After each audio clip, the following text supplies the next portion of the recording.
Merci. Enfin du niveau. Alors Didier, dans notre équipe, Soren Prévost joue le poste que vous avez joué pendant toute votre carrière.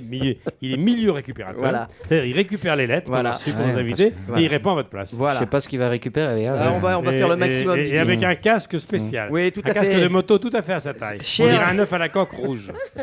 Vous comprendrez plus tard. Chers auditeurs, chers chroniqueurs, troubadours des ondes, titulaires d'une maîtrise en communication amoindrie par de nodules au cerveau, Julie, petit Michel, bonjour. Alors il me semble avoir déjà mentionné de manière honnête l'approximation de mes connaissances lorsque nous naviguons dans les eaux agitées du sport collectif et du football en particulier.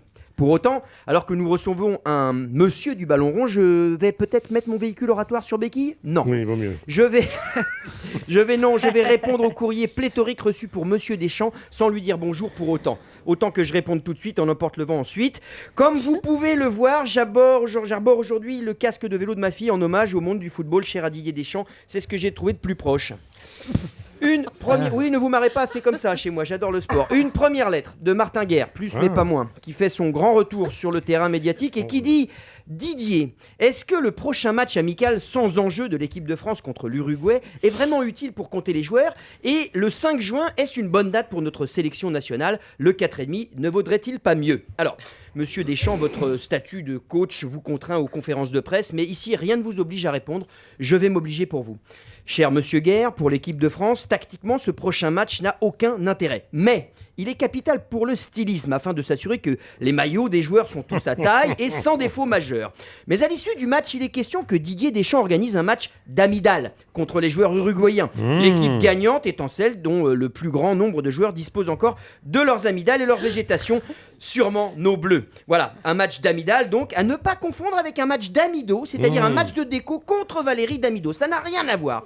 Une deuxième lettre de Hubert Vérine, ancien diplomate en entrée, qui dit: Didier, Bervérine, oui. voilà, tout à fait. Tu as récemment rencontré l'équipe de France féminine et tu leur as dit, parce que j'ai vu ça sur le site de la FFF, tu leur as dit que le maillot de l'équipe devait être au-dessus de tout. Vous l'avez répété d'ailleurs tout à l'heure également. Ouais. Peux-tu préciser en quelles circonstances? Et par ailleurs, qu'en est-il des sockets? Voilà. Monsieur Deschamps, ce courrier veut nous mener sur le terrain de la controverse. N'y allez pas, j'y vais pour vous. Cher Monsieur Vérine, Didier Deschamps, en grand professionnel, est allé encourager les joueuses de l'équipe de France avec sans doute derrière la tête une idée marketing pour rendre le foot féminin encore plus populaire.